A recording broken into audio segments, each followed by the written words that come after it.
Le forum 2011 du Club du Sahel et de l'Afrique de l'Ouest, qui s'est tenu sous les auspices du gouvernement du Cap-Vert à Praia, était dédié aux enjeux des énergies renouvelables et dans un contexte de coopération sud-sud entre le Brésil et les pays ouest-africains. Le forum a rassemblé une centaine d'experts venant des pays ouest-africains, mais aussi des partenaires au développement et surtout des représentants du Brésil qui ont partagé leur expérience sur cette importante question des énergies renouvelables, notamment les biocarburants.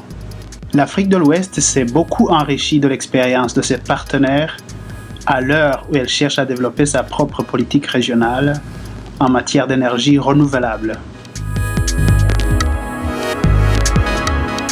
The energy situation in West Africa is nothing good to talk about, I can say. We have one of the lowest in the world and sometimes even feel embarrassed to talk about it. Just about 20% of the people averagely have access to modern energy services.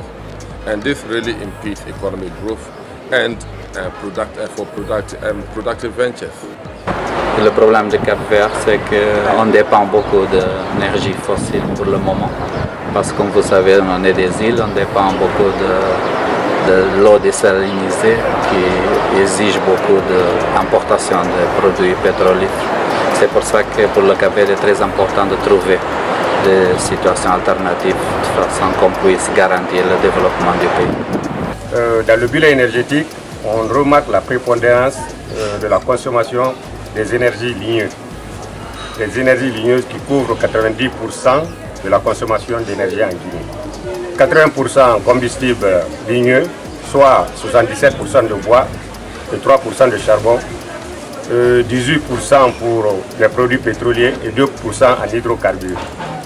Bon, la Guinée, suivant notre répertoire, on a fait 133 sites de microcentrales. Mais de nos jours, seulement 2% sont à réaliser. Ce qui fait aujourd'hui une crise aiguë au niveau de la population guinéenne.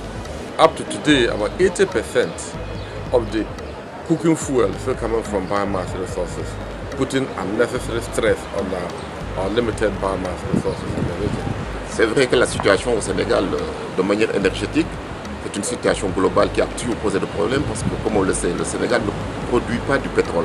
Ayant du matériel des usines qui datent de longtemps, c'est assez obsolète, ce qui fait qu'aujourd'hui nous sommes confrontés à des coupures, ce qu'on appelle communément des délestages. Ces délestages font qu'au niveau des populations, il y a des soulèvements qui se font par-ci par-là. We've made a lot of progress in Ghana when it comes to the energy sector. You know, the key to our development and meeting the Millennium Development Goals is that we need to really have a reliable supply of power. And so we focus effort to try to make sure that there's enough generation capacity that have a strong distribution and transmission network. The level of knowledge about these technologies in the region. People still have the old mindset about renewables, that their technologies not matured, very expensive, and for that matter, cannot be applied, cannot be used by poor countries.